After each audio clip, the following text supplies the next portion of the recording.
Maka Kevin Uni langsung akan menjawab baik ajaran, dan Uni akan merujuk kepada dalil kitab suci Al-Quran kami, di mana kami diajarkan adalah Al-Quran fondasi keyakinan kami, dan ini adalah mutlak ya, kitab suci yang mutlak untuk kami pegang dalam kehidupan kami. Maka dalam Al-Quran sendiri Uni akan merujuk kepada surah Al-Baqarah ayat 256. Ini bacakan terjemahannya buat Kevin, mudah-mudahan Kevin memahaminya ya, walaupun ini tidak bisa dimaknai begitu saja menggunakan terjemahan ya, karena kita paham kosakata bahasa Semit dengan kosakata bahasa Indonesia itu berbeda sekali. Tapi ini mudah kok dicerna. Dalam Islam itu, dalam surah Al-Baqarah ayat ke-256, tidak ada paksaan dalam menganut agama Islam. Sungguh telah jelas jalan yang benar dan jalan yang sesat. Pertama itu dulu. Artinya kami dibatasi dalam narasi la ikraha fiddin. Jadi kalau ada yang memaksakan ajarannya kepada Anda sebagai seorang Kristen, maka dia tidak lagi mengikuti perintah dan larangan Allah, yaitu memaksakan ajaran. Itu dulu ya, satu poin. Nah, jadi saya juga catat di sini ya pertanyaan Kevin. Kedua, kita akan merujuk tentang beragama ya, kayak perbedaan beragama di sini. Ini merujuk kepada surah Al-Baqarah. Ini saya catat teman-teman. Saya juga bikin karya ilmiah ya dari pertanyaan teman-teman Kristen. Beragama dalam pandangan Islam.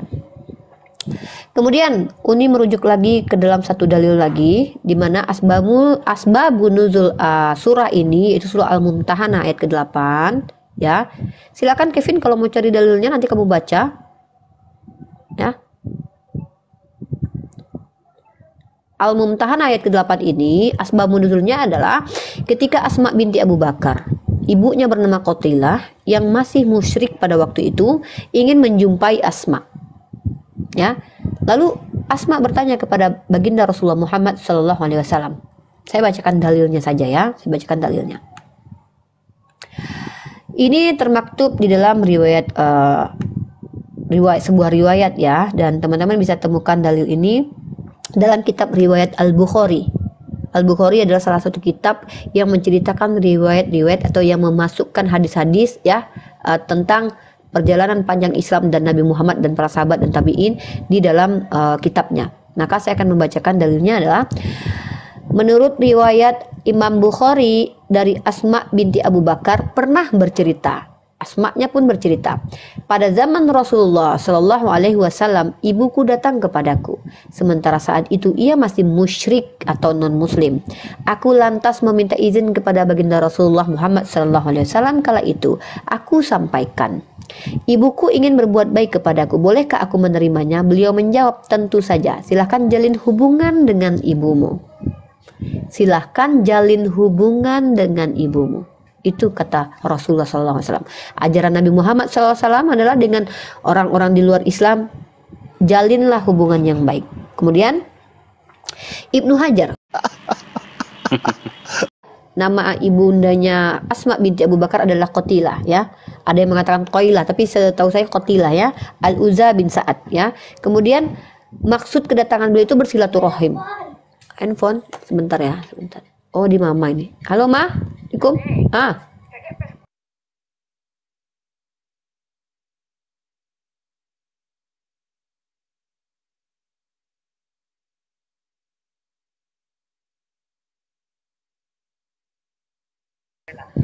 Waalaikumsalam Ma. Nih, mamaku telepon tuh. Alhamdulillah mamaku Islam. Ini ya. Kemudian lalu Rasulullah mempersilahkan mereka beliau berbuat baik kepada ibundanya. Ada penegasannya itu Kevin. Jadi perkara muamalah kami tidak ada masalah dengan Anda. Kami tidak boleh memaksa keyakinan kami kepada Anda, dan kami juga boleh berbuat baik kepada Anda. Bahkan ketika ada orang kafir datang kepada Rasulullah lalu mengatakan kepada Rasulullah, wahai Muhammad, ganti-gantian yuk sembah Tuhan. Besok kami sembah Tuhanmu, besoknya lagi kau sembah Tuhan kami. Apa kata Rasulullah SAW? Dalilnya turun, ulia ayyuhal kafirun. Ya, itu. Jadi jangan salahkan kata kafir itu ya. Kata kafir itu dalam Bible memang salah terjemahan itu. Nanti saya tunjukin ya. Lakum dinukum waliyadin. Nah, itu intinya. Agamamu untukmu Kevin, agama saya untuk saya. Silahkan. Tapi mohon maaf Kevin, ketika kau sudah menyerang akidah kami, ketika kau mengusir kami dari kampung dan kau memerangi kami, akan ada perintah bahwa dibolehkan bagi kami melawan kalian. Begitu kami. ya. Nah, kemudian kita merujuk lagi ke apa namanya, aktualisasi dari Nabi Muhammad bagaimana sih? Betul nggak seperti itu? Bukankah ketika Rasulullah sudah menjadi seorang pemimpin, masih ada orang Yahudi, masih ada orang Nasara harus mengikuti aturan yang dibuat oleh pemimpin pada waktu itu, sebagaimana kalian non Muslim atau kami Muslim mengikuti aturan pemerintah. Bahkan kalau kamu merujuk kepada riwayat sejarah Sirah Nabawiyah, surat ke Santa Katrina yang ditulis oleh baginda Rasul Muhammad SAW ya melalui penulisnya gitu kan, itu surat perdamaian, surat yang mengajak untuk berdamai. Ketika kita sudah hidup dalam ruang lingkup tertentu yang sudah bersepakat untuk menjalin kedamaian, kita harus ikuti itu, aturan itu. Itu sama dengan mengikuti perintah Allah. Kata Allah, ikutilah Rasul, ikutilah Allah dengan cara apa? Mengikuti ulil amri. Kurang lebih seperti itu, Kevin. Ya, silakan Kevin ditanggapi.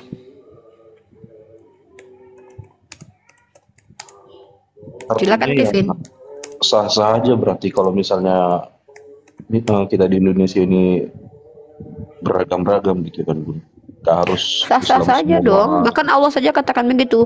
Kalau Allah ingin menjadikan kami satu kaum saja, mudah saja bagi Allah. Tapi Allah ingin menguji kami tentang apa yang kami miliki gitu. Itu ada dalam surah Al-Maidah ayat ke 116 atau 191 kurang lebih ya. Nanti saya tengok lagi ayatnya itu. Ya, ntar saya cek. Ada dalilnya begitu dalam Al-Quran ya, bahwa memang Allah berkehendak mengizinkan kita untuk berbeda-beda sebagai ujian bagi kami. Anda ujian bagi kami ujian bagi kalian, ya. Jadi Anda ini adalah, loh, bagaimana Unirifa membuktikan bahwa dia toleransi kalau tidak ada orang Kristen, kalau semuanya udah Islam, apalagi yang mau didakwahkan, siapa lagi yang mau didakwahkan, siapa lagi yang mau tunjukkan, bagaimana Unirifa mau menunjukkan bahwa dia betul-betul adalah orang yang toleransi ketika tidak ada lagi orang Kristen. Justru dengan adanya kalian, kami bisa membuktikan bahwa kami adalah orang yang bertoleransi. Toleransi berasal dari kata tolerir. Tolerir itu bisa dimaknai juga membiarkan. Bersabar juga ada istilah itu. Jadi banyak kata istilah tolerir ini ya. Menghormati, menghargai, tapi saya lebih mengambil membiarkan, bersabar. Maksudnya saya tidak urusi kalian, gitu loh. Tidak ada urusan sama saya, keyakinan kalian, begitu. Ya. Nah, jadi kalau memang ada ayat yang tidak toleransi dalam Al-Quran, ya tunjukkan saja mana pertentangan ayat-ayat itu. Silakan kita bahas. Baru kita masuk karena diskusi yang akademis. Kurang lebih seperti itu, Kevin. Terima kasih untuk pencerahannya. Soalnya yang saya alami beberapa tahun belakangan ini semenjak medsos rame gitu ya kan, justru kemana dengan teman-teman Islam makin merenggang gitu. Bahkan saya juga lahir dari keluarga yang beragam gitu kan. Saya punya bibi yang Muslim, saya punya bahkan kakak kandung saya juga Muslim gitu. Saya paham lah menjadi kamu rasanya melihat perdebatan lintas agama, perseteruan yang seolah-olah sudah masuk ke ranah perang agama. Saya paham itu, dan saya juga adalah orang yang pernah berada di posisi di mana saya melihat sendiri bagaimana kebencian-kebencian yang timbul karena itu. Hanya saja Kevin, perlu kamu pahami, hidup ini akan berjalan terus. Kamu mungkin tidak suka perang, tapi kamu tidak bisa menghindari perang. Sebagaimana saudara-saudara kita baik di Irak, di Ukraina, di Rusia, mereka dipastikan tidak suka berperang, tapi mereka tidak bisa hindari. Karena menurut eskatologi kita, baik kamu ataupun saya, kita percaya menjelang akhir zaman dunia ini akan penuh dengan huru-hara. Sepakat tidak? Nah, eskatologi adalah ilmu yang mempelajari tentang nubuat-nubuat akhir zaman, baik dalam Kristen maupun dalam Islam. Kita sepakati menjelang akhir zaman, kalau menurut kalian menjelang Yesus datang, maka dunia akan dipenuhi huru-hara. Maka kita dalami saja, Kevin. Yang penting asalkan jangan kamu saja yang menjadi salah satu penghujatnya. Saya aja yang nggak menghujat itu udah menghujat. Nah, kan gitu. Ya kalau kalian nggak terima saya dibilang nggak menghujat, ya tunjukilah data-data menghujatnya. Gitu ya Kevin ya. Ini juga tidak bisa mengatakan bahwa umat Islam itu semuanya adil, semuanya baik. Tidak, Kevin. Yang namanya orang-orang yang salah dalam memahami penuh kebencian itu ada, Kevin. Bahkan Rasulullah mengatakan kehancuran umat Islam itu. Oh, udah pergi Kevin ya. Ya, terima kasih Kevin. Ya, ini teman-teman ya, ini pembelajaran buat kita ya. Orang-orang seperti Kevin itu merasa terzolimi oleh perilaku kita. Ketika kita menghajar, dia naik, kita tahu dia Kristen, lalu kita, Yesus bukan Tuhan, ini dalilnya. Kita tahu bahwa dia mungkin juga tidak baca dari kitab sucinya. Maka treatment terhadap orang-orang seperti Kevin ini tidak bisa kita lakukan kayak hantam, hajar. Yesus bukan Tuhan, mana dalilnya dia mengatakan Allah? Nggak bisa. Yang tadinya dia bisa santun kemudian berubah menjadi penghujat gitu loh. Karena kita desak, kita hantam dia. Makanya saya minta tolong juga kepada apologet muslim kah atau teman-teman kah. Kalau dia tidak menghujat, biarkanlah dia. Perkenalkanlah Islam dengan cara baik. Berikan hikmah kepada mereka. Jadi gitu. Tapi kalau seandainya ya jangan sama ratakan setiap Kristen itu. Saya sangat keras, tapi saya lihat siapa dulu yang saya hadapi. Kalau orang-orang dia hanya menonton saja. Ini mohon maaf, ada kasus kemarin saya sangat hormati Pak Felix ya. Mohon maaf. Saya sangat hormati Pak Felix. Pak Felix itu adalah pribadi yang luar biasa menurut saya. Dia Kristen. Dia tidak pernah mengganggu, dia tidak pernah menghujat. Bahkan dia kalau bertanya pun sangat hati-hati, sama seperti Sir Anthony. Maka ketika kita naikkan beliau ke komal kita, lalu kita hantam beliau dengan dalil-dalil, apa itu tidak tersebut dimasukkan ke dalam kezaliman? Zolim kita. Zolim kita itu. Ya, itu aja sih dari aku. Aku keras banget orangnya, tapi siapa dulu yang aku hadapi? Ya. Jadi jangan sampai saya tidak punya kapasitas, belum punya kapasitas menegur saudara-saudara kita ya. Karena begini, ada mudarat ini gitu, mudarat 1, mudarat 2, mudarat 3. Saya menimbang mudarat 1, mudarat 2, mudarat 3. Memang seorang yang sangat berani adalah orang yang mampu mengatakan salah di hadapan petinggi orang muslim yang sangat taat yang sangat kuat itu adalah ketika dia mampu mengatakan salah di hadapan pemimpin, maka dia adalah orang yang kuat. Nah, saya memang belum punya kemampuan ketika saya katakan salah itu salah, ketika saya katakan itu benar itu benar. Tapi insya Allah saya ada progres ke sana dalam artian begini.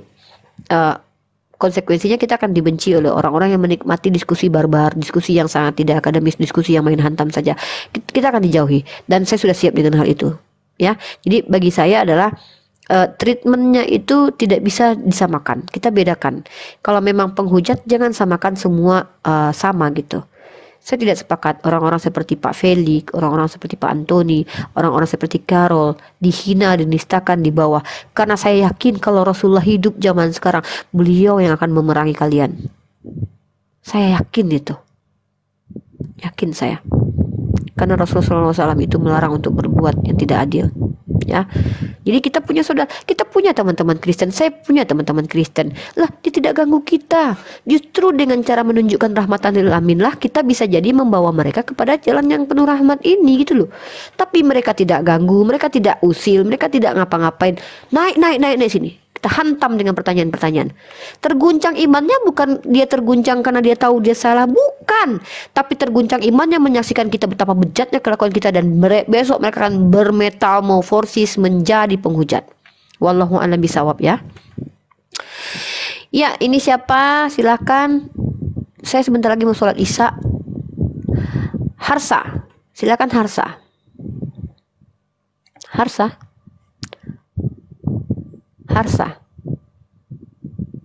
Oke, saya setelah Harsa ada 2 lagi, saya naikin sebentar. Saya habis itu mau sholat Isya dulu ya. Saya tutup dulu. Atau saya close dulu lah, nanti kita buka lagi.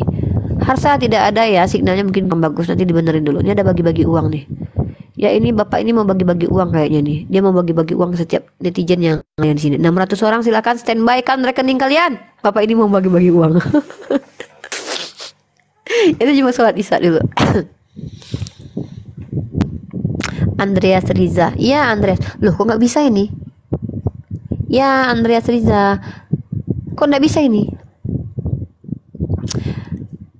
Ya? Oke lah kalau begitu, mungkin ini alam handphone menyuruh saya untuk, ini ada friend ini. Friend, sabar dulu ya, friend. Friend, standby dulu ya, friend. Saya mau sholat dulu ya. Saya mau sholat Isya dulu. Saya perlu matikan atau tidak? Matikan atau tidak? Buka lagi. Matikan aja. Matikan atau enggak? Saya sholat dulu ya. Oh, jangan di closing. Siap. Oke lah. Tapi kalian jangan berantem ya di komen ya. Kalian jangan menghujat Tuhannya orang lain lah. Janganlah. Itu bagian saya. Bukan menghujat, maksudnya bagian saya untuk membolak-balikkan. Bagian ini rupanya menghujat saya. Bukan. Yang saya hujat itu pola pikirnya. Bukan orangnya.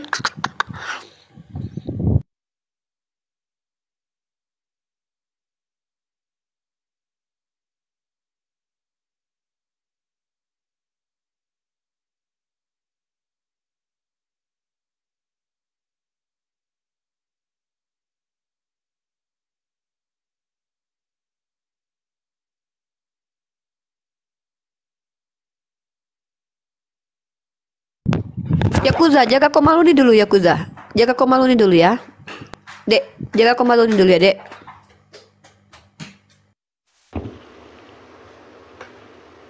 Jaga Komalu nih dulu ya, Dek.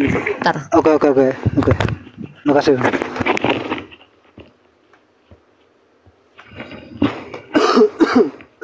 Aduh, batuk pula.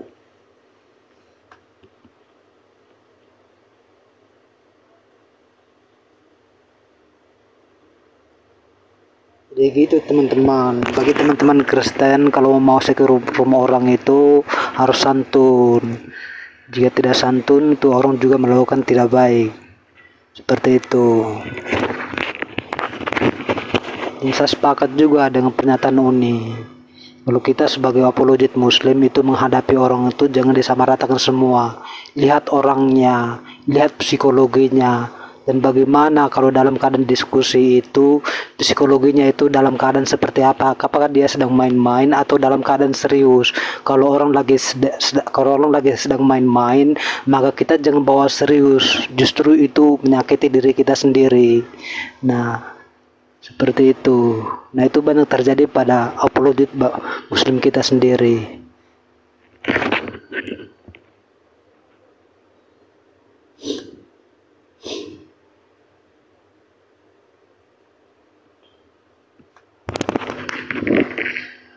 Ya pintar lah. Kemarin aja kiamat aja saya skak dengan logikanya dia berdasarkan pemahaman tentang apa konsep-konsep ini, konsep ketuhanan yang dia jelaskan kepada saya, akhirnya diturunin.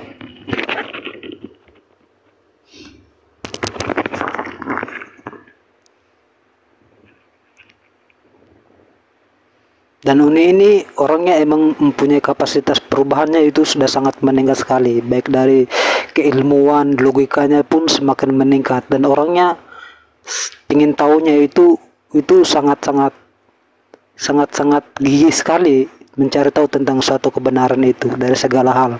Makanya Uni sekarang mempunyai landasan dasar yang dia pegang itu adalah Al-Quran dan hadis. Jadi dengan landasan Al-Quran hadis itu dia melihat berbagai macam kesalahan yang ada dari luar itu ya harus ditindaklanjutin tindakannya itu kepada siapapun orangnya, bukan hanya pada oten saja, tapi dalam kita juga ada, supaya kita di dalam ini juga mengaplikasikannya dengan sebaik mungkin.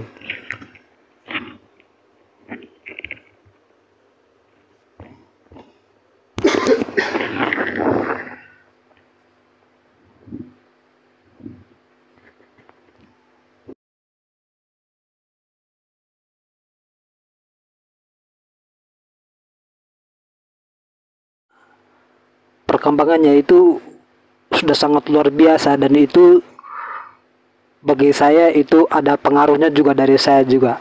Canda.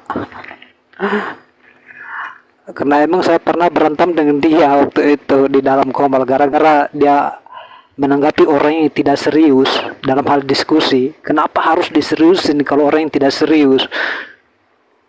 Malah maki-maki yang ada. Karena orangnya tidak serius, Uninya serius, akhirnya Uninya maki-maki. Ya, salah Uni sendiri.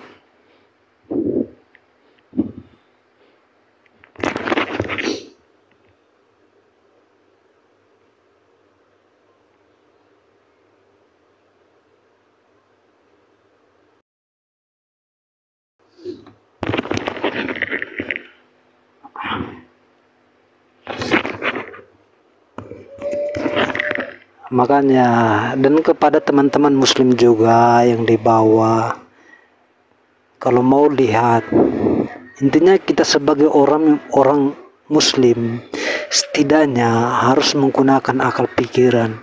Mau mengidolakan siapapun boleh, tidak ada yang larang, tidak ada yang melarang sama sekali. Tetapi mengidolakan orang itu jangan sampai kehilangan akal sehat. Jangan sampai.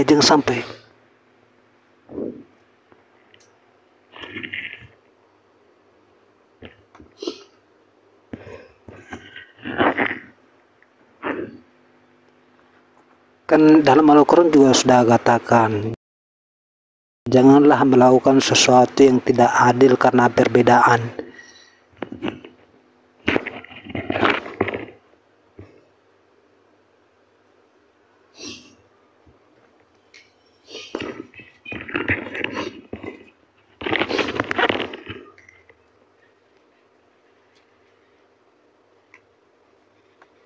Saya bilang Nurul mualaf, beliau lah muslim dari lahir.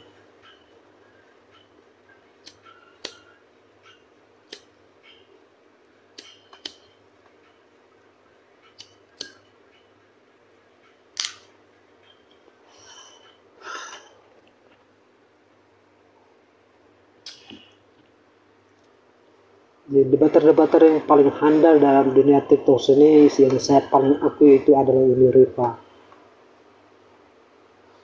Uni Rifa, Bang Ali, Kores termasuk Enjoy, itu lincah itu.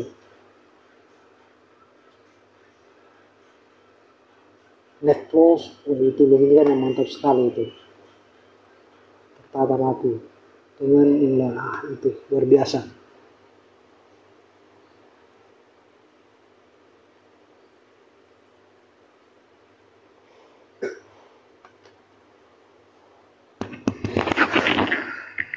Itu pendapat kalian lah. Nggak usah Uni Rifa, Kores, Netflix, Bang Ali. Kalau Ustadz Wafi, literasinya mantap. Ada juga ustadz-ustadz yang mempunyai literasi keislaman yang sangat luar biasa. Cuman kekurangan satu, kurang diimbangi dengan logika. Sudah mempunyai literasi banyak, tetapi logikanya tidak seimbang dengan literasi yang ada.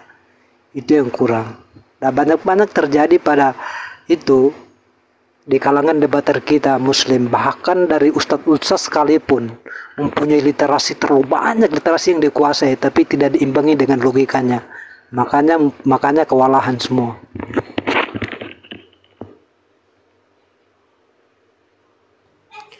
Gimana, terpantau keadaan aman Yakuza? Aman. Ini cepat masuk. Iyalah, saya wudhu saya masih ada dari maghrib tadi, saya belum batal wudhunya. Yakuza mu'alaf kah? Tuh ditanya tuh, Yakuza mu'alaf kah? Bukan mu'alaf. Dan saya biasa ke rom-rom lain itu juga biasa berhubungan baik dengan teman-teman Kristen. Dan tadi malam ke rom teman saya, bukan saudara-saudara dari timur sama-sama, perempuan satu. Itu dalam satu rom itu kita bahas tentang masalah teologi mereka. Itu teman saudara Kristen itu yang masih kecil kemarin, nama Serender atau siapa itu.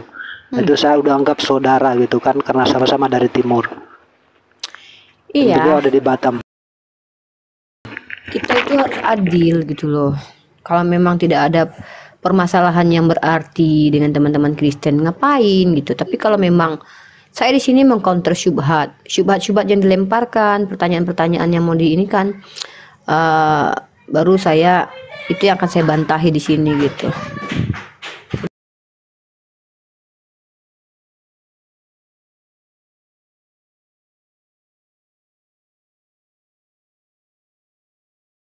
Saya menurut ini punya peningkatan itu sudah terlalu sangat pesat sekali Uni. Itu di luar dari akal pikiran manusia itu. Emang sangat pesat sekali. Siapa? Biasanya kan ada yang butuh bertahun-tahun sampai segitunya, tapi Uni pesat sekali. Mungkin Uni, kalau kamu mungkin ketemu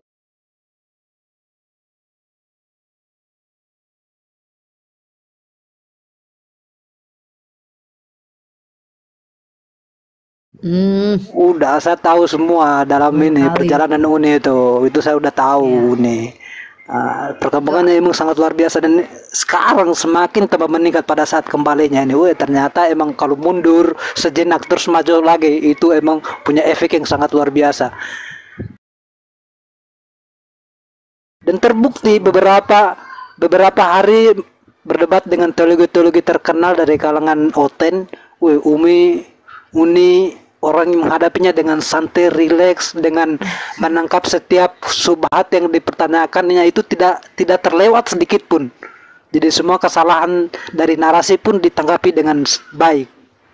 Iya, karena memang kita ini berprogres tuh maksudnya begini ya.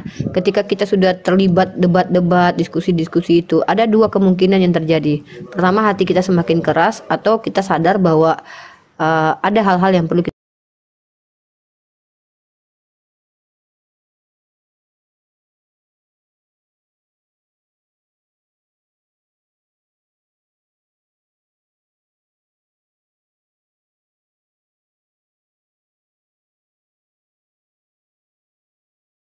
netizen. Tapi kalau memang karena netizen saya yang masih menghujat itu memang sudah dari dulu memang penghujat, memang apa ya, memang dari awal tuh memang sudah menghujat. Jadi mereka itu tidak akan berubah gitu, kecuali memang yang ada baik-baiknya lah gitu kan. Ada kayak Richard tuh tergantung situasi tuh. Kalau saya lagi di debat dengan gunakan data, dia termasuk yang ini tuh. Tapi kalau saya santun juga dia bisa baik kepada saya. Jadi apa ya, saya pikir ya kita ini kan bebas nilai dari publik kan. Kalau kita tampil di publik tuh mereka yang akan menilai kita. Jadi saya tidak peduli juga dengan penilaian, karena bagi saya adalah ketika yang saya lakukan hari ini tuh besok itu harus lebih baik daripada hari ini. Begitu. Pokoknya besok harus lebih baik daripada ini. Dan saya sudah mengalami banyak hal. Maksudnya bukan ini ya. Kekhawatiran saya adalah kita nanti akan dimatikan oleh Allah, lalu dibangkitkan, lalu ditanyai, yang kamu lakukan itu apakah mengikuti hawa nafsu atau dakwah atau syiar Islam? Khawatirnya adalah hawa nafsu. Khawatirnya adalah untuk menunjukkan saya lo bisa jawab hantam Kristen gitu kan. Khawatirnya itu. Maka itu sudah masuk ke hawa nafsu. Hawa nafsu itu harusnya dikekang, bukan di. Iya, dan hal seperti itu tuh emang bisa dibaca semua orang itu. Walaupun kita mengagung-agungkan nama Allah, tetapi implementasi dalam dunia perdebatan itu nggak ada, nampak sekali ada nilai-nilai yang tertanam dari sifat-sifat Allah itu sendiri. Iya. Tidak ada sama sekali. Apalagi itu. kalau kita bawa Islam ya, maksudnya gini. Sebenarnya kalau kita secara logika ya, karena ini Kristen bawa agama, Islam bawa agama. Kristen ngaku agama kasih, Islam ngaku rahmatan lil alamin. Harusnya kan perangnya perang akhlak kan, maksudnya publik akan menilai siapa yang paling baik akhlaknya, itulah yang benar. Harusnya kan begitu ya, secara dangkal publik nilainya begitu. Tapi yang kita lihat yang sama-sama bawa agama, tapi ada yang nggak segan-segan menunjukkan hal-hal yang negatif gitu, kayak mencaci, memaki gitu kan. Kayak kemarin ada yang mau lempar sepakai tai babi gitu kan. Padahal dia tuh bela agamanya itu. Makanya saya bilang, kalau kita bela sesuatu yang kita anggap benar dengan cara salah, maka sejatinya kita sedang mengangkangi kebenaran itu. Kita sedang melucuti, menelanjangi kebenaran itu. Itu menurut saya gitu. Ini salah satu guru saya ada di sini nih. Halo Pak Jody, salam. Shalom, selamat malam ya. Kok ada filternya bagus itu? Bagus filternya kan Pak. Tuh Pak, Bapak pakailah filternya kayak gini. Ya. Ya, saya jadi, bukan gurunya Uniriva ya, cuman teman ngobrolnya aja. Ya, Pak Jody ini salah satu teman ngobrol yang banyak juga mengajari lah. Jadi salah satu motivasi ya. Motivasi itu berbeda ya.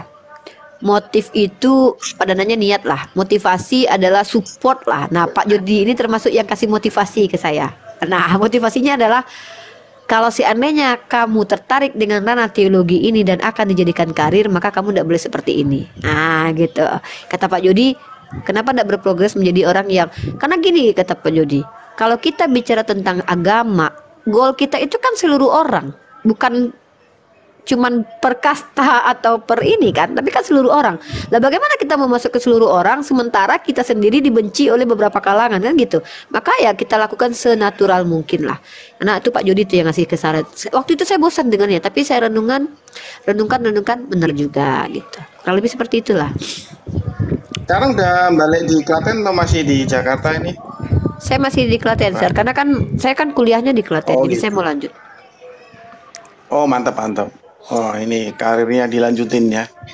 Iya, pendidikan dulu. Karir itu, kalau saya sudah pernah bilang sama Pak Jody kan, Pak Jody, dakwah itu bukan karir, tapi adalah kewajiban. Yang karir gitu. itu, ya kalau saya begitu, dakwah itu bukan karir, tapi kewajiban. Setiap umat Islam punya beban itu semua. Tapi kalau yang karir adalah YouTuber, ya kan, TikToker, itu karir, betul. itu karir. Tapi kalau dakwah itu tidak ada karir di situ. Itu adalah kewajiban. Setiap yang mengaku Muslim, Yakuza, Kak Joda, itu mereka punya kewajiban dalam dakwah. Karena Islam itu sendiri adalah haubat nahi mungkar, amar ma'ruf nahi mungkar. Gitu.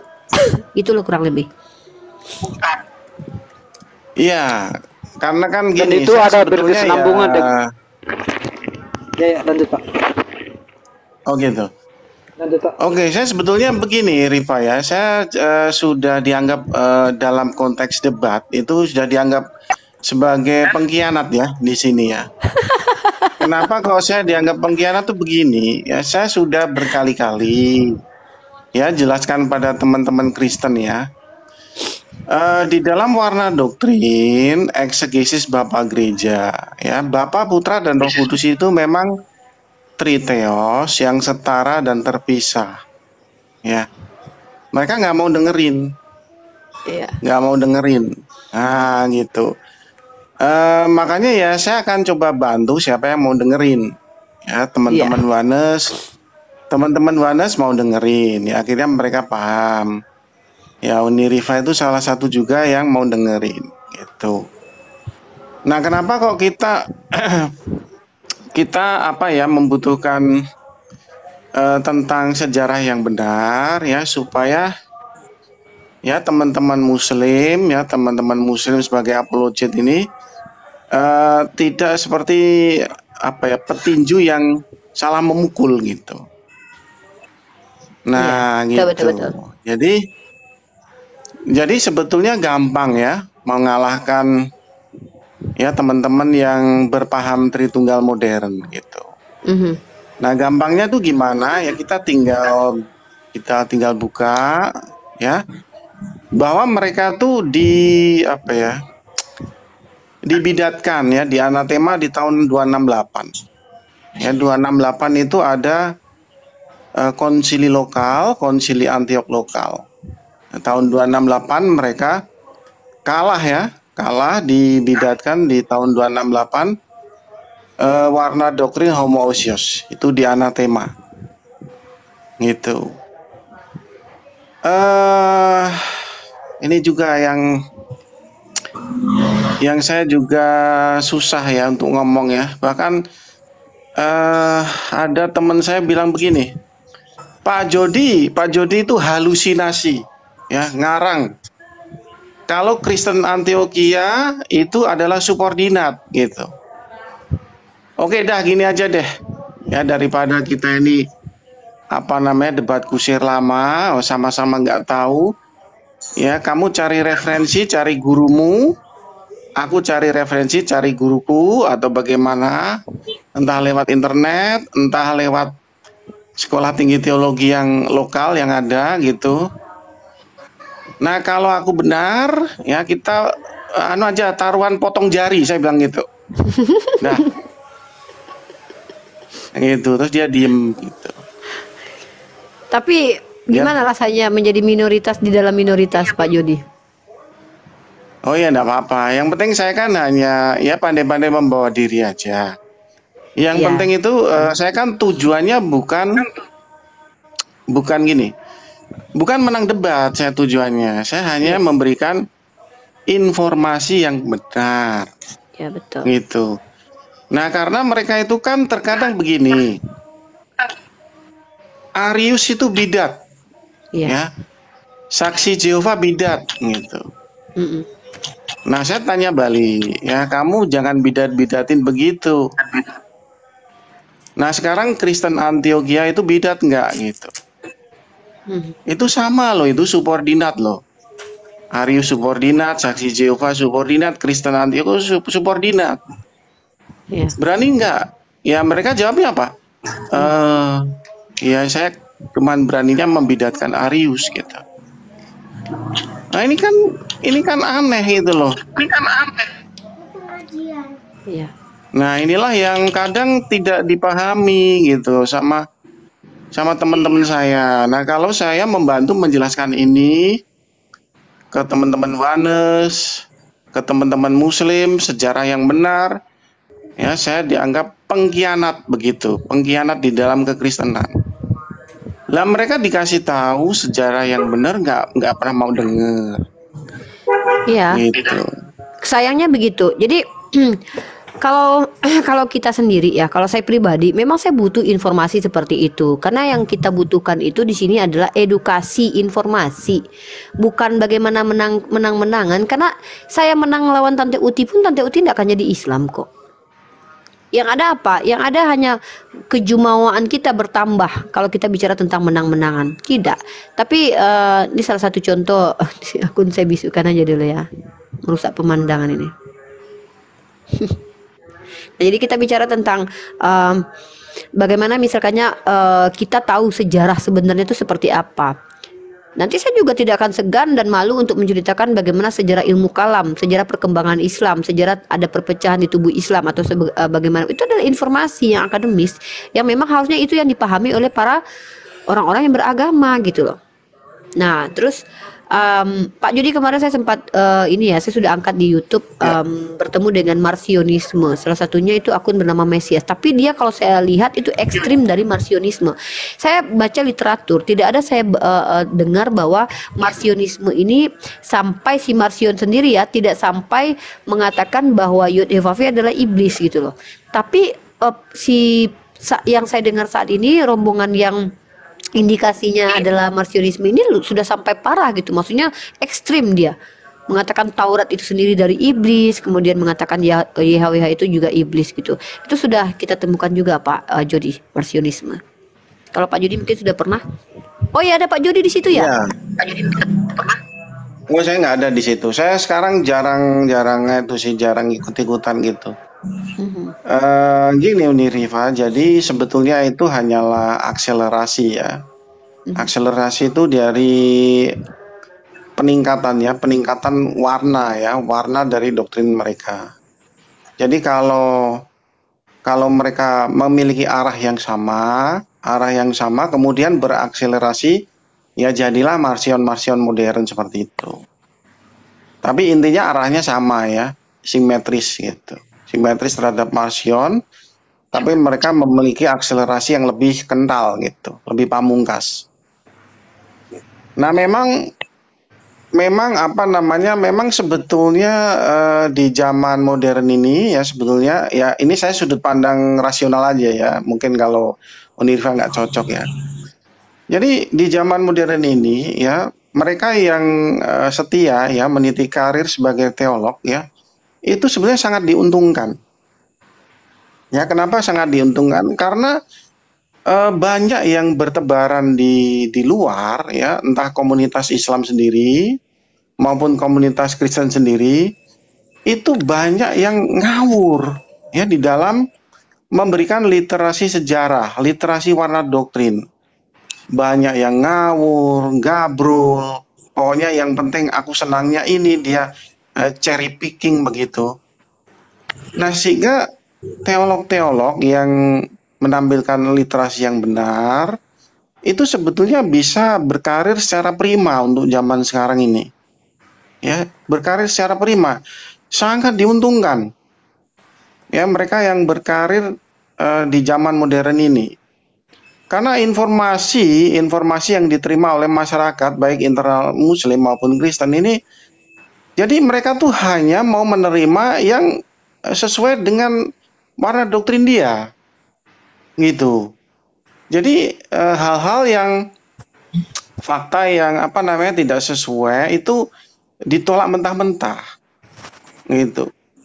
Makanya ini sesuatu yang aneh bagi saya ya. Kekristenan itu berani membidatkan Arius, tetapi tidak berani membidatkan Kristen Antioquia. Nah, ini bagi saya tuh suatu yang konyol gitu loh. Jadi ya kita memakai penggaris ya, itu hanya bisa kita memberikan ukuran penggaris tuh bagi orang yang bernama Arius. Jadi bagi orang yang temannya Arius, dia nggak berani pakai penggaris itu mengukur itu. Misalnya Eusebius Nikomedia itu yang membaptis Kaisar Konstantinus. Jadi kekristenan tidak berani membidatkan. Lalu kemudian Eusebius Kaisarea ya seorang uskup di Kaisaria di daerah sekitar Palestina di masa lampau itu. Mereka juga nggak berani membidatkan. Itu juga berwarna doktrin subordinat. Dan sekolah tinggi teologi, ya, sekolah tinggi teologi di Antioquia yang juga didirikan oleh Lucianus yang dia tuh sebagai apa ya, pengumpul kompilasi kodeks Antioquia, itu juga nggak berani dibidatkan juga.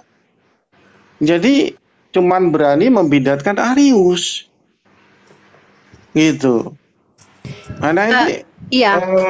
aneh gitu loh. Bang Ya, Erben gimana? pun sebenarnya kalau kita teliti dan telaah cara penjelasannya tentang Trinitas itu subordinat. Iya betul, betul. Ini Rifa sudah pandai ya sebetulnya. Saya sudah Betul sekali. membaca. Jadi saya tuh kemarin masuk Iya, grup ICA. Jadi saya masuk grup ICA kan. betul. Jadi gini Pak Jody, penjelasannya itu begini. Jadi Iya, entitas yang adalah Bapa ini itu punya logos. Logos ini kemudian menjadi Tuhan, diberi kuasa. Ketika dia itu yang subordinat, betul. subordinat dan dia tetap Iya. imanen ketika ada di surga. Yes. Ketika dia yang imanen ini tetap imanen ketika di surga, dan ketika di surga itu saya tanya, siapakah yang berkuasa? Bapa memberi kuasa kepada anak. Ya sudah, selesai perkara. Subordinat. Betul sekali. Selalu saya kunci dengan hierarki. Oh, tidak ada hierarki katanya. Ya, Anda tidak bilang, tetapi penjelasan Anda mengatakan bahwa itu sama dengan hierarki Nah. sebenarnya. Tapi mereka memang tidak mau. Ya sudah. Saya kan tidak harus memaksakan, kan bahasanya tidak mengerti Betul, seperti ini yang Rifa kita udah paham. cerdas ini, betul sekali. Iya. Saya baca Betul Erben. sekali. Dan Erben itu sudah jauh dari ranah Tritunggal setara atau Oh jauh. Dia sudah iya. subordinat, betul. tidak masuk lagi ke ranah setara gitu. Tidak ada lagi kesetaraan Betul. antara tiga pribadi ini. Tiga pribadi memang berbeda tapi sudah subordinat. Itu gampang sekali Kemarin- menilainya. Ini kemarin kan dia jelaskan tentang masalah Tritunggal. Jadi saya kasih masukan kata pribadi itu coba diganti dengan kata sifat. Pasti nyambung, dia terima. Itu bagaimana Pak? Ya nggak apa-apa, karena memang kan logos itu kan adalah sifat. Logos itu kan sifat. Memang Tuhan memiliki sifat, punya roh dan punya logos, kan begitu kan? Ya, Kemudian makanya logos pribadi itu itu yang ya logos. pribadi itu yang jadi Ya, bedanya adalah makanya kalau kita bicara dengan Justin itu akan bawa ke ranah ilmu kalam. Dia akan membawa ranah ilmu kalam, lalu akan Nah, membawa itu asma wa muter-muter sifat. aja itu. Ya, tapi Jadi gini, Rifa, itu cuman muter-muter, jangan ngajak remis gitu loh. Jadi udahlah. kita ngajak kasih nama remis saja aja. gitu loh. Nama apa sebenarnya? Sebenarnya pun penggalan pernyataan di satu Michael Ing nih. Michael Ing kemarin dia mengcounter Pak Erastus Sabdono. Pak Erastus Sabdono ini kan sudah subordinat, telak betul-betul subordinat kan? Betul-betul subordinat. Betul Nah, sekali. di counter sama si Michael Ing. Michael Ing bilang begini penjelasannya. Pak Erastus tuh bilang bukan Yesus bukan juru selamat, yang juru selamat adalah Yahweh, kan begitu ya? Yod Hevave. Ya. Lalu Michael Ing counter di situ, dia tidak terima pernyataan Pak Erastus karena memang Pak Erastus sekarang lagi dibidatin ya, lagi dibidatin banyak gereja kan. betul. Semua Kristen tuh Betul, lagi ya. nyerang Pak Erastus, luar biasa Pak Erastus ya. Lalu tiba-tiba dia bilang begini si Michaelnya, Yod Hevave itu adalah dari kata Yehosua, Tuhan menyelamatkan, maka Yehove itu adalah Yesus. Ya sudah selesai, dia oneness. Dia bantah subordinat dengan bawa pemikiran oneness. Sementara dia tahu ketika mengcounter Mikana dia membidatkan oneness. Jadi saya pikir Betul itu sekali. tidak aman. Tidak aman saya bilang. Betul sekali. Maju kena, mundur kena, kemanapun mereka pergi mereka Betul kena. sekali. Wah, ini Rifa ini makin cerdas ini teman-teman ini. Dia tahu banyak kekristenan ya. Iya, kan analisis ya, analisis penjelasan. Karena kita kalau bicara genostis ya, genostis itu zaman dahulu kala, di zaman-zamannya gereja mula-mula, memang berkecamuk pandangan-pandangan tentang Yesus, di mana ketika mayoritas pemenang doktrin, kita gunakan istilah itu walaupun itu ditolak ya sama teman-teman Kristen, pada kenyataannya memang begitu. Pemenang doktrin yaitu Trinitas ini mengatakan bahwa genostis, ada yang lebih ke subordinat atau berlebihan menjadi Jesus only atau oneness, itu adalah bidat. Tapi ketika kita minta mereka menjelaskan, mereka tidak bisa kalau tidak maju, kalau tidak mundur. Erben contoh. Erben ketika saya tanya Pak Jody kan, saya tanya, Ya. ketika Yesus yang sebagai logos itu keluar dari Bapa, kemudian menjadi imanen, maka dia kan tidak transenden. Lalu dia naik ke surga juga imanen. Ya, dengan tubuh kemuliaan. Oke lah, tapi tetap imanen. Yes, tetap imanen. Pertanyaan saya, sebelum Yesus keluar dari Bapa yang adalah transenden, ada berapakah pribadi transenden pada waktu itu? Itu pertanyaan saya waktu itu. Dan Erben tidak mampu jawab itu. Karena konsekuensinya kalau dia bilang ada dua pribadi, maka ada dua pribadi yang saling menempati. Apa istilahnya Pak Jody bilang Tuhan dempet ya, kurang lebih seperti itulah nanti jadinya. Jadi Erwin tidak jawab di situ. Dia suruh turunkan saya. Dia nggak Turunkan mungkin berani jawab, Bri, Pak. Nggak mungkin. Ocop kan juga pernah saya suruh tanya waktu dia diskusi dengan Erben ya tentang topik imam besar ya. Jadi imam besar, Yesus sebagai imam besar yang melintasi langit ya. Itu kan dia istilahnya jabatan atau fungsional. Nah, apakah jabatan fungsional ini kekal atau tidak gitu? Nah, kalau kekal berarti warna doktrinnya Erben itu sudah seperti Wayne Grudem ya. Wayne Grudem itu dia menamakan warna doktrinnya tuh ERAS, Eternal Relationship and Submission. Nah, kalau di dalam bahasa Indonesia disingkat itu adalah fungsional kekal atau jabatan fungsinya yang kekal. Ya, jabatan fungsi yang kekal kalau jabatannya sebagai penguasa atau raja itu masih bisa ditekuk-tekuk lah begitu. Ya, terkadang mereka masih bisa membulat. Tetapi kalau di dalam konteks jabatan sebagai imam besar, nah ini kan sangat apa ya, terang benderang begitu. Nah, sehingga mereka tuh mau bulat tidak bisa. Nah, sehingga Ocop tanya seperti ini dan Erben tidak berani menjawab. Karena apa? Kalau dia berani menjawab bahwa jabatan sebagai imam besar itu kekal, Iya. Erben sudah jadi bidat subordinat. Subordinat. Erben juga Iya. terang-terangan mengatakan Yesus yang imanen di surga itu dia juga hamba kepada Allah yang transenden. Wah, udah bau-bau ke sana itu, bau-bau ke subordinat ya. Sudah telak subordinat, tapi dia tidak menyadari karena pun tidak mengakui. Itu sih. Betul Kita sapa sekali. dulu nih Pak Jody nih. Ada di sini sudah ada dua teman Kristen saya rasa ya, Kristen original dengan Army of Jesus. Kita sapa dulu Kristen original sebelum ke Fatik. Halo Kristen original, silakan. Ya, selamat malam semua Uni Rivo. Selamat malam, Ocop. Selamat malam. Ya, saya sih sering berdiskusi dengan atau debat dengan satpam Trinitas itu, ya. Tapi kadang-kadang tidak dilayani. Ini Mereka centang hijau ya? Iya, Aduh, apa kabar? baik Uni. Jadi Aduh, ini centang hijau ini teman-teman, kalau teman-teman TikTok tahu ya, salah satu lawan debat saya ketika beliau masih Trinitas ini. ya apa ya? Aduh saya lupa. Kalau sekarang ya, kalau saya aja berdebat kadang-kadang mereka tidak layani, tapi kalau oneness, wah cepat sekali naik kawannya. Mereka senang, tapi dengan kita kadang-kadang ada apa yang mau dimainin karena kita semua berdasarkan ayat. Saya mendebat bahwa Yesus itu tidak setara dengan Allah Bapa. Ya, pernah aku debat, ayo kita buktikan saja. Iya. Aku katakan nggak mungkin setara. Baik secara ontologis atau firman, itu pasti tidak setara. Nah, setara itu jika firman juga dimakan, saya bisa kejar, tidak setara. Karena firman itu tetap keluar dari Allah Bapa.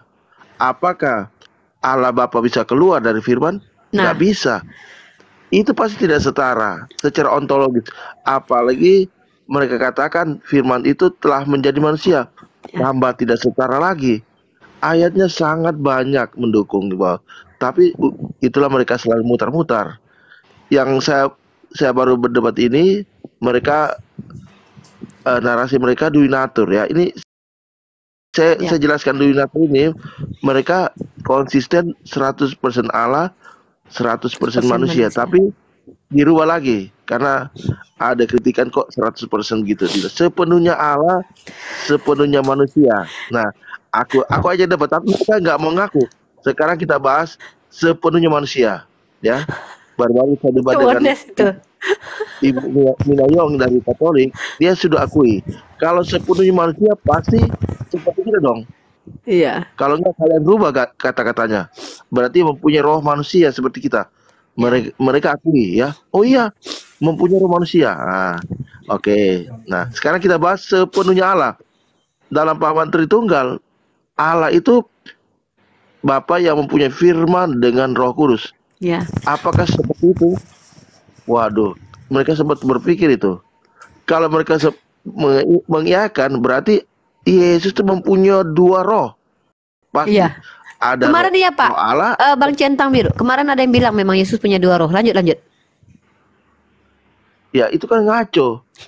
Sudah mulai apa ya? Tapi ada nggak berani. Ya. Terus aku selalu mendebat. Yesus itu diberi kuasa. Diberi kuasa. Apakah yang diberi kuasa itu? Ya. Mereka bilang apa? Apa ya? Penghakiman. Apalagi mereka bilang, aku tambah ya, kuasa yang diberikan dalam Matius 28 ayat 18 itu firman. Loh, mereka bantah ya. Saya bilang, iya ayo. Ya. Kalau firman itu menjelma menjadi manusia, ya, prosesnya gimana? Kalian nggak bisa jelaskan pasti. Ya, apakah tung begitu nggak mungkin. Kalau firman itu masuk atau diberikan kepada tubuh itu masuk akal. Ya, ingat kata-kata Yesus banyak sekali, kepadaku diberikan firman, ya. Firman yang kau berikan telah aku sampaikan kepada mereka. Nah, itu nggak bisa dibantah. Terus Yesus berkata, apa yang kukatakan kepadamu bukan dari diriku sendiri. Betul. Berarti ya ada firman di dalam ya, berarti ada firman di dalam tubuh Yesus. Nah, itu yang mereka bantah. Sebenarnya itu salah satu kuasa yang diberikan itu adalah kuasa firman, kuasa wahyu. Itu diberikan kepada Yesus itu. Jadi mereka sudah apa ya, kadang-kadang mengalihkan membantu kawan, dia putar lagi sama aku, dia putar-putar, jadi nggak bisa. Mereka tuh kalau dengan tentang cepat sekali mau berdebat karena mudah di apa ya, kami ini membalikan Anda seperti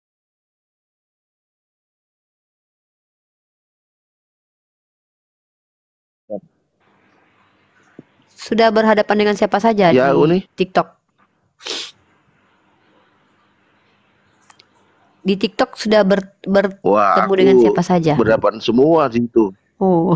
Iya, Justin, si Edwin. Oke. Tadi Bang Edwin masuk ke sini dia, tapi tidak naik dia ke atas. Tadi Bang Edwin ngintip ya. Mereka itu begitu lah. Ya, kita sapa dulu ya tamu-tamu kita.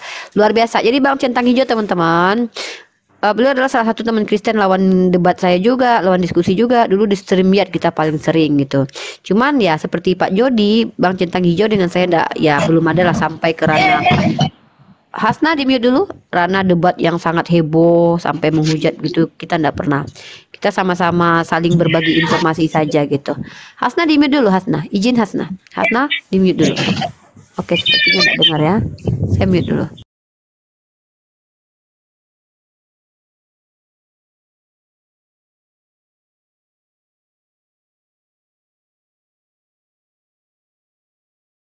Katakan mereka adalah Kristen gitu ya. Kristen itu kan nanti mengikut Yesus, nanti kita bahas itu. Saya mau ke ini dulu. Dayanta Siran tadi ada dari tadi diam aja, ada yang mau disampaikan? Oh, baik, terima kasih. Perkenalkan diri Anda, Pak. Iya, saya Dayanta Sirandam. Saya hanya bukan teolog juga, tapi kebetulan saya berada di keyakinan Kristen. Oke. salam kenal, selamat datang di room saya. Ada yang mau ditanyakan tentang Islam, Pak? Atau ada yang mau Sebenarnya ditanyakan kepada Pak Jody? Ada yang mau ditanyakan kepada Bang Kristen Original? Boleh-boleh saja, silakan. ya artinya buat siapa saja yang mau menjawab sih, pertanyaan saya tidak Oke. menuju ke siapapun. Boleh. Intinya pertanyaan mungkin lebih universal. Kalau saya lihat tadi ada banyak Suaranya penjelasan pelan penjelasan. sekali, Pak. Ya, suaranya dibesarkan sedikit, Pak. Iya. Halo. Ya, silakan. Suaranya agak dibesarkan aja.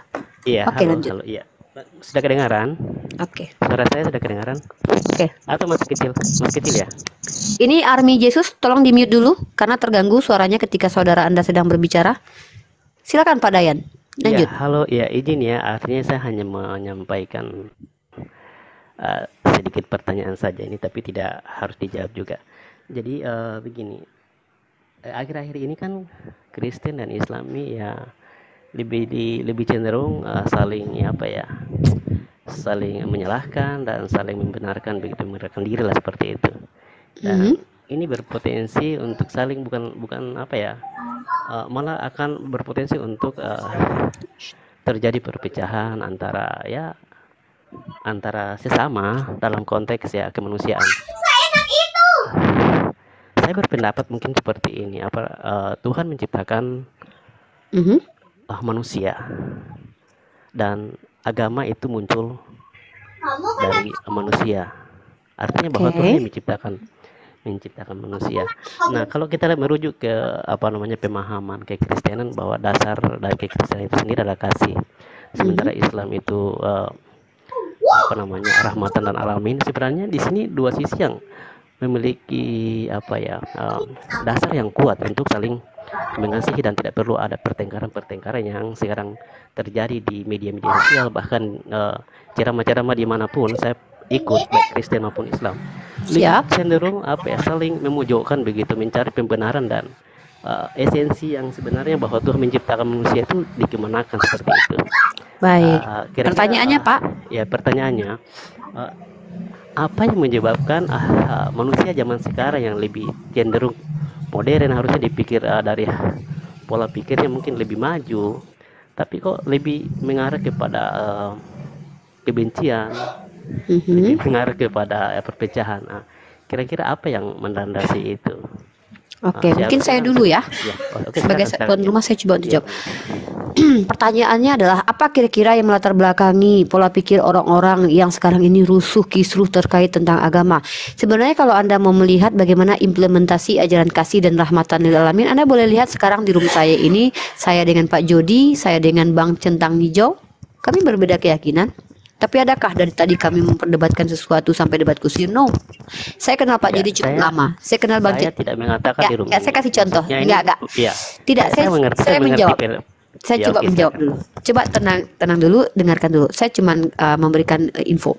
Jadi ketika kita bicara tentang ada ranah-ranah di mana kita melihat bagaimana adanya perseteruan, maka kita juga tidak bisa langsung justice begitu saja. Tentu kita harus lihat fakta kronologis. Karena setiap orang apapun yang dilakukannya pasti dia akan lakukan itu dengan dalil pembenaran. Bisa jadi dalil yang dibawa benar, bisa jadi digunakan untuk pembenaran. Nah, kalau saya pribadi, saya adalah pelaku dulu. Saya adalah orang yang bahkan berseteru hebat dengan seorang bernama Sofiatul. Ketika saya masuk ke room dia dan dia menghina Nabi saya melakukan hal yang sama. Balik. Sebenarnya saya bisa berhentikan hujatan dia terhadap Nabi saya dengan cara apa? Pergi dari room dia, menghindar dari room dia. Ternyata di Al-Quran ada perintahnya. Ketika kau melihat orang memperolok-olok ayat Al-Quran, maka tinggalkan mereka.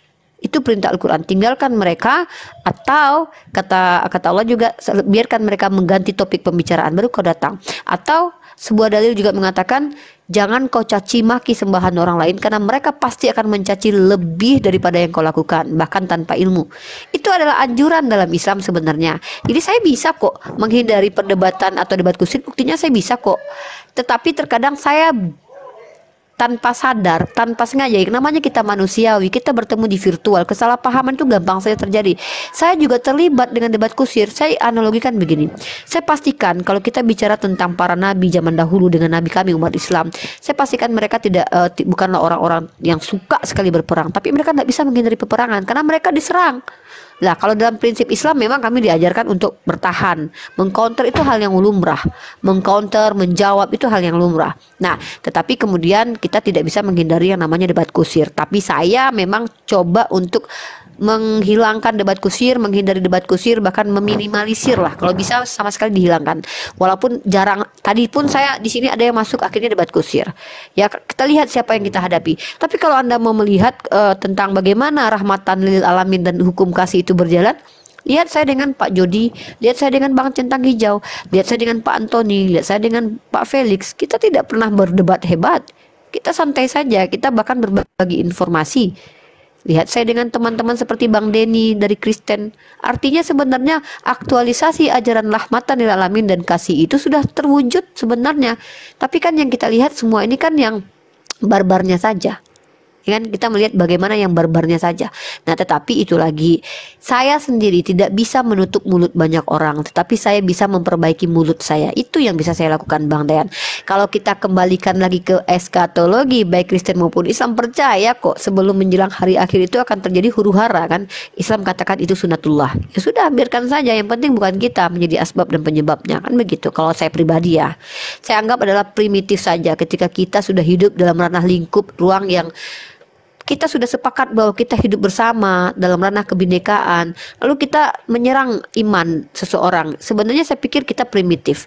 Tapi ketika ada diskusi akademis di mana ada dialektika yang di dalamnya masuk ke dalam ranah debat, kita tidak bisa juga katakan itu sebuah penyerangan terhadap agama, karena itu adalah konsekuensi dari dialektika itu sendiri.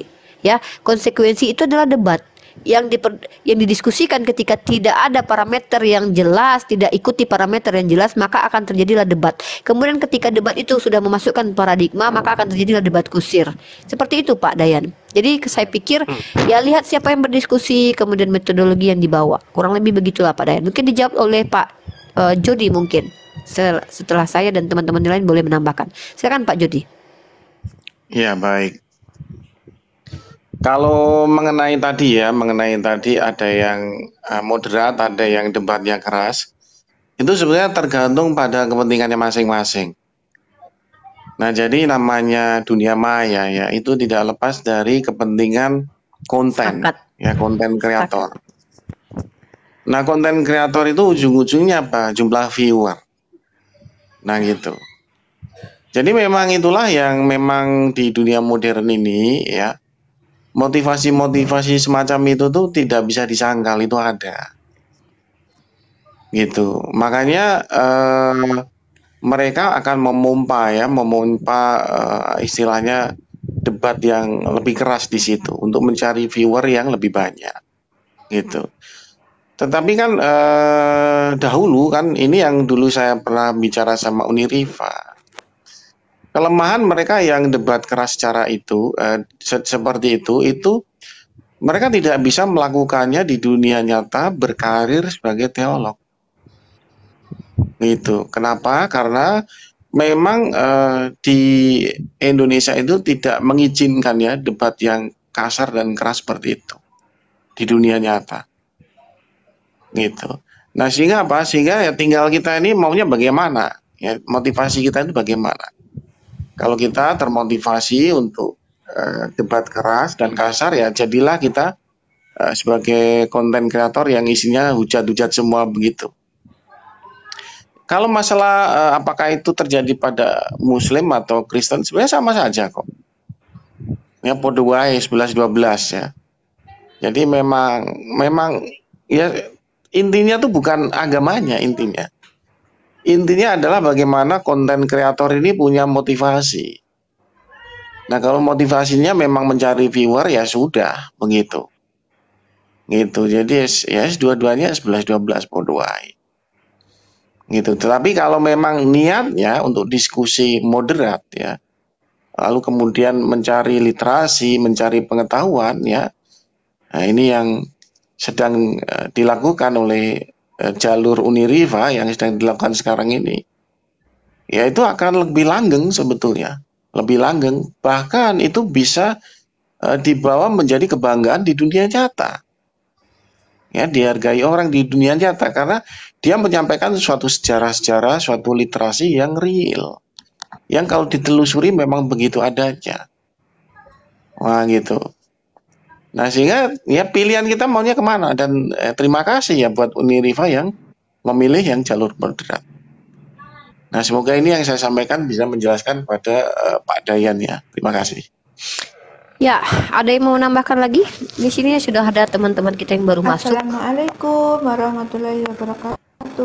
Waalaikumsalam warahmatullahi wabarakatuh. Sabar Mbak Yuyun ya, kita sapa yang sudah dari tadi masuk dulu. Sebelum Bang Dayan menyikapi kembali apa yang dibawa ke sini, kita sapa dulu Bang Nathan. Halo Bang Nathan.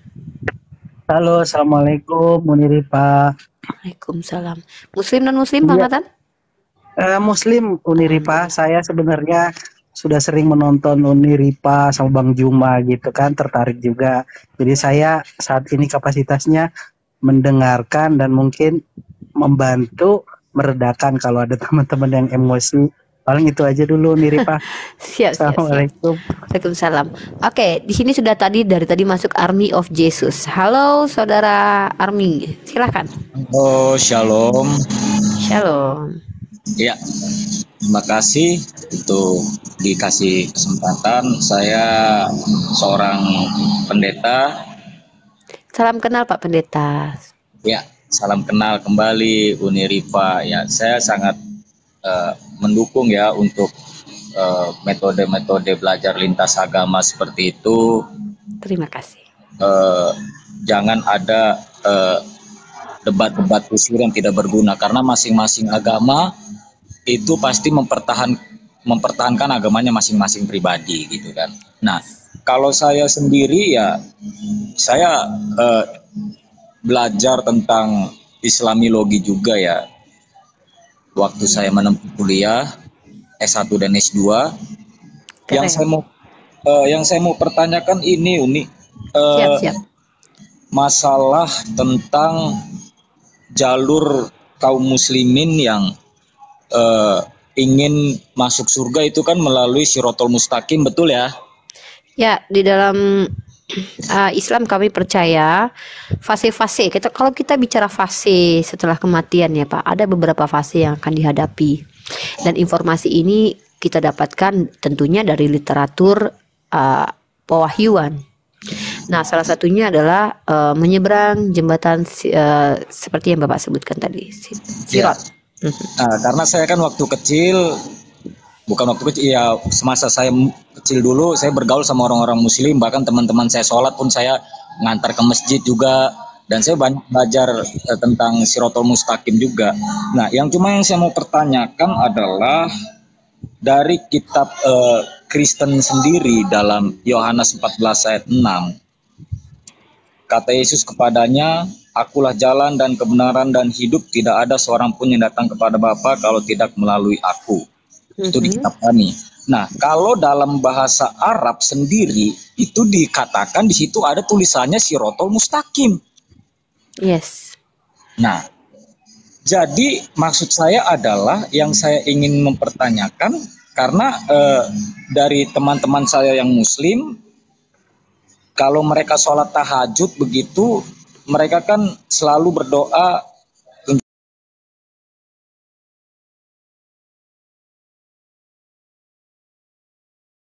sudah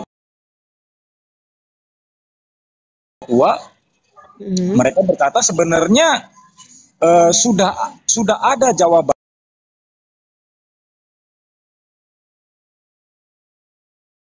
di kitab Kristen di Yohanes 14 ayat 6.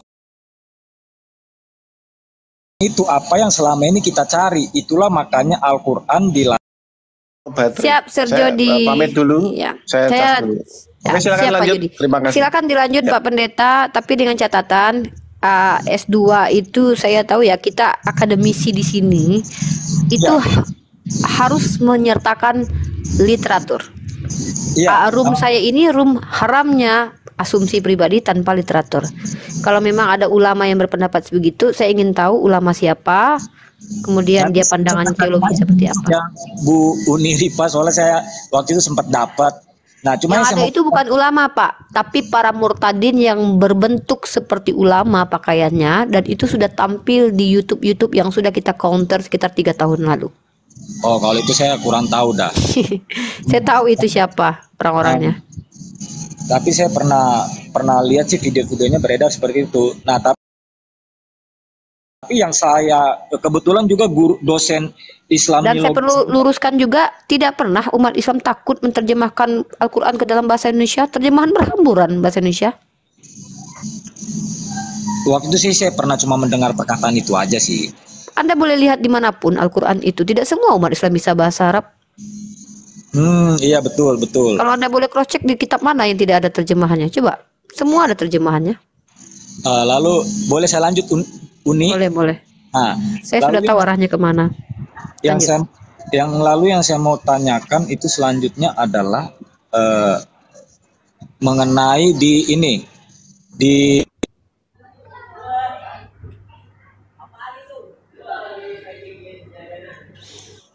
Tenang teman-teman muslim, saya sudah pernah menghadapi argumen seperti ini. Ini datang dari salah satu murtadin seperti si Yasin, mengaku namanya Muhammad Yasin, kemudian siapa tuh namanya itu, Risuli Lubis. Udah sering kita dengar itu. Di surat Al-Zukhruf itu. Ya, silakan bacakan, saya sudah tahu itu. Bacakan saja.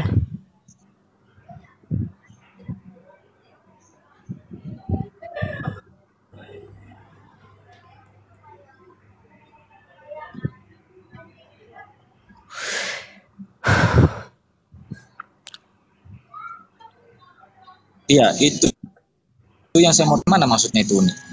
Ya, coba bacakan Pak terjemahannya, Pak. Bukti bahwa Al-Quran ada terjemahannya, Bapak bacakan terjemahannya. Maka di situ terbantahkan bahwa ada ulama yang mengatakan takutnya kami menerjemahkan bahasa Arab ke bahasa Indonesia. Coba Bapak bacakan terjemahannya.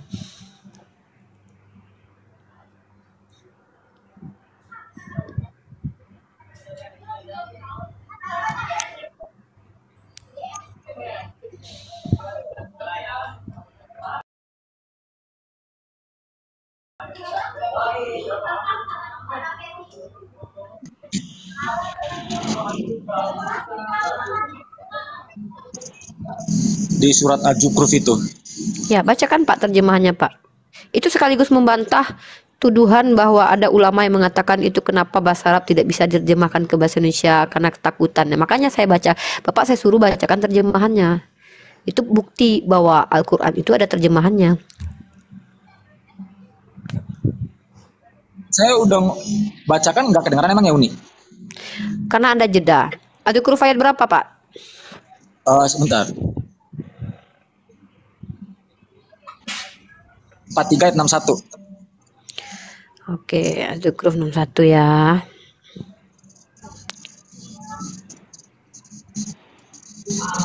Al-Zukhruf 43 ayat 61. Ya, dan sungguh dia Isa itu benar-benar menjadi pertanda ya. Dia adalah pertanda hari kiamat. Kalau dalam bahasa Arabnya kalau kita bicara, oh ini ya.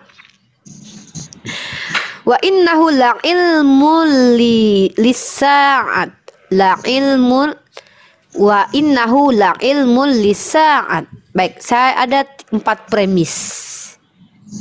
Dari argumen Anda itu ada 4 premis. Pertama, seorang ulama yang mengatakan bahwa itu kenapa Al-Quran tidak pernah diterjemahkan ke bahasa Indonesia karena mereka takut akan kebenarannya. Itu dusta.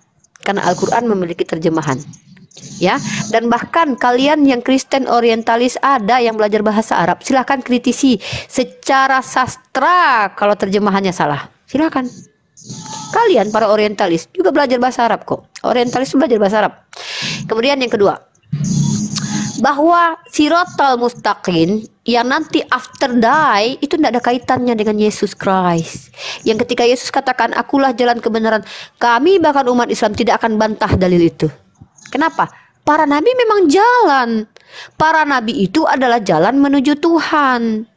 Ya namanya mereka memperkenalkan Tuhan, otomatis melalui mereka lah kita kenal Tuhan. Nggak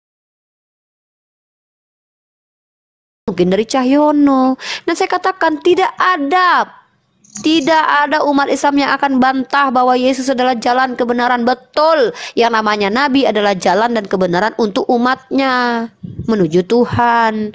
Dan mohon maaf, Yesus itu bukan jalan bagi kami. Kenapa? Karena Yesus itu untuk Bani Israel. Jangan lupakan dalilnya. Aku diutus hanya untuk domba-domba dari kalangan Bani Israel. Silakan, tidak masalah. Imanilah kitab kalian.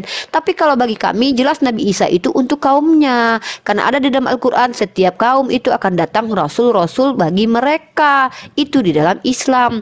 Apakah Yesus jalan kebenaran? Tidak masalah.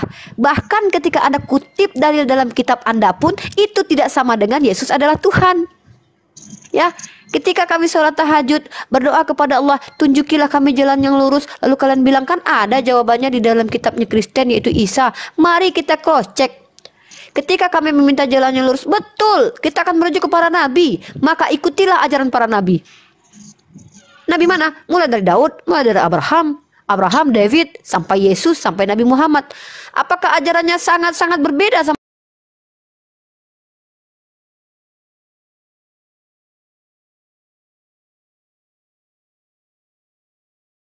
kan ya? Saya tunjukkan salah satu ya. Oke, terkait tentang jalan, apa kata Isa?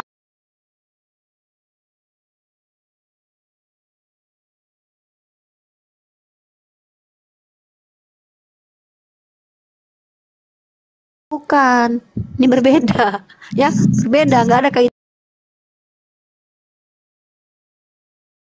kaitannya. Kemudian yang terakhir ada 4 subat ya. Yang terakhir tadi subatnya adalah bahwa Az-Zukhruf. Betul, dia menjadi pertanda hari kiamat. Pak, tanda-tanda hujan itu ditandai dengan adanya mendung. Bukan berarti hujan itu adalah mendung. Betul, Nabi Isa adalah tanda-tanda. Dia adalah pertanda, lang ilma. Bukan mengetahui kapan hari kiamat, bukan, tapi menjadi pertanda, lang ilma lis saat-saat. Bapak tahu nggak, saat-saat mau hujan itu ada tanda-tanda. Apa itu? Mendung. Sebentar Pak, saya selesaikan dulu. Ini paradigma Islam. Nah, jadi ketika Nabi Isa, yang anehnya adalah Bapak, teman Ustadz Bapak itu yang saya tidak tahu Ustadz mana, karena gelar Ustadz ini bisa dilemparkan ke siapapun. Kadang banyak orang yang memanggil Ustadz padahal bukan Ustadz ya. Mohon maaf. Ya, Ustadz itu kan label dari masyarakat. Ya, hati-hati buat masyarakat. Jangan mengustadkan yang bukan Ustadz, apalagi memanggil mulia kepada orang munafik, bahaya. Nah, jadi ketika ada orang yang saya tidak kenal siapa dia, lalu berkata bahwa Isa itu mengetahui hari kiamat, yang anehnya adalah ini dipakai oleh umat Kristen untuk menginjili umat Islam. Lucu, kenapa? Di dalam Al-Quran sendiri dia menjadi pertanda hari kiamat, bukan mengetahui kapan hari kiamat. Dalam Bible sendiri Yesus tidak tahu hari kiamat. Kenapa kalian justru percaya kepada Al-Quran tapi membantah itu ke Bible? Kan lucu. Al-Quran sendiri tidak pernah mengatakan bahwa dia mengetahui hari kiamat, tapi lang ilma saat, menjadi pengetahuan saat. Bapak tahu kan bahasa Indonesianya saat kan? Saat-saat. Nah, kan bahasa Indonesia ini banyak mengambil bahasa Arab, Pak. Iya. Menjadi pertanda hari kiamat, bukan mengetahui kapan hari kiamat. Jangankan dalam kitab saya, Pak, di kitab Anda saja dia tidak tahu hari kiamat kok. Kan begitu, cenah. Kurang lebih seperti itu jawaban saya, Pak. Nah, lalu saya mau tanya yang kedua adalah begini, unik. Kebanyakan kan khususnya para pendebat-pendebat yang selalu berargumen-argumen yang melecehkan atau merendahkan begitu kan, itu mereka mengetahui bahwa atau pengajaran mereka itu adalah menyatakan Alkitab kami adalah palsu atau sudah diubah-ubah. Nah, mantap. Tapi yang saya pertanyakan adalah kalau mereka mana aslinya? Kalau beranggapan Alkitab kami adalah palsu atau sudah diubah-ubah, kalau palsu kan berarti tidak asli ya Unia. Iya, silakan saja dulu. Anda kan sedang ngobrol dengan saya ini. Kalau Anda bicara tentang orang lain kan kapasitas saya ini. Anda kan bicara dengan saya. Maksud saya adalah kalau palsu, kenapa pendebat-pendebat yang merendahkan, meremehkan itu mengambil ayat-ayat dari Alkitab yang mereka anggap palsu untuk menyerang. Begitu loh yang saya bingung. Ya, baik. Saya coba jawab ya. Ya. Pertama, mohon maaf, narasi palsu itu di dalam Al-Quran tidak ada, tetapi apa? Diubah-ubah dalam Al-Quran. Fawailul lilladzina yaktubuna al-kitaba biaidihim summa yaquluna hadza min indillah. Celakalah mereka yang telah membuat kitab dengan tangannya sendiri lalu berkata ini dari Tuhan. Celakalah mereka atas apa yang mereka lakukan. Kata Allah Subhanahu wa taala. Narasinya begitu. Kemudian ada istilah di dalam Al-Qur'an juga dikatakan bahwa Bani Israel itu, mereka-mereka yang ingkar itu suka merubah-rubah sesuatu pada tempatnya. Itu, ya. Lalu bagaimana dengan palsu? Nah, baik.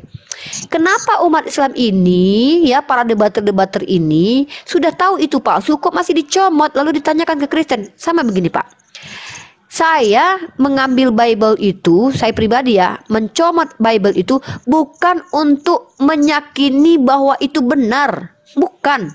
Bukan sama sekali. Tapi untuk membukakan fakta bahwa ketika kalian tidak punya parameter yang konstan, ya. Maksudnya gini ya, kalau kalian bilang, ini contoh, salah satu contoh yang saya kutip lah. Di dalam iman kalian, Tuhan kalian membunuh, Tuhan kami tidak pernah membunuh. Nah, saya comot dalil kitab kalian. Loh, ini buktinya Tuhan membunuh. Bukan berarti saya percaya bahwa ini kitab suci, bukan. Tapi saya ingatkan kalian, nih kalau saya ya, saya tidak tahu orang lain itu urusan mereka. Kalau saya tuh suka mengambil kitab itu untuk komparasi bahwa wahai saudaraku, dalam Islam memang Tuhan itu membunuh. Kenapa? Karena menghukum orang yang salah. Tapi itu juga ada kok di kitab kalian. Mana dalilnya? Mari kita cross check ini ayatnya. Bukan berarti saya ambil kitab itu, tapi saya anggap itu saya tidak percaya, tapi saya ambil, bukan saya imani, tapi saya serahkan kepada kalian bahwa woi di kitab kalian juga ada begitu tulisannya, ya. Itu komparasi namanya. Lalu tentang kepalsuan saya sudah bilang, kalau saya sendiri tidak menarasikan palsu ya. Kalau saya mengatakan bahwa kitab Anda yang Anda pegang saat ini itu bukanlah firman Allah Subhanahu wa taala yang diturunkan kepada para nabi, karena itu adalah kitab yang dibukukan, yang dikanonisasi dari entah siapa penulisnya, kemudian diduga Matius, diduga Lukas, diduga Markus. Itu diduga ya Pak, bukan absolut, karena itu pun scholar kalian bilang. Kemudian saya katakan, kumpulan kitab kalian itu adalah literatur yang boleh dibaca tapi masuk ranah kajian. Saya akan cross check di situ. Siapakah penyampainya? Apakah orang yang menyampaikannya valid? Apakah ada kontradiksi di dalamnya? Maka kalau ada kontradiksi antara kitab satu dengan kitab lain tapi menceritakan suatu peristiwa yang sama, mustahil dua-duanya benar. Pasti ada salah satu yang salah. Lalu ketika sudah ada salah satu yang salah, bagaimana mungkin probabilitas absolut kebenaran itu? Pasti ada kemungkinan yang lebih buruk lagi terjadi daripada itu. Apa? Kesalahan-kesalahan lainnya. Sudah ada satu yang salah, probabilitas kesalahan yang lain itu pasti akan ada. Satu saja sudah ada dibuktikan salah, bagaimana mungkin tidak mungkin ada salah-salah yang lainnya? Pasti itu. Nah, jadi itu. Saya menganggap kitab kalian itu literatur. Mohon maaf, saya tidak sepakat kitab kalian itu disandingkan dengan Al-Quran. Mohon maaf, Al-Quran itu kata Allah, perkataan Allah, firman Allah, kalam Allah.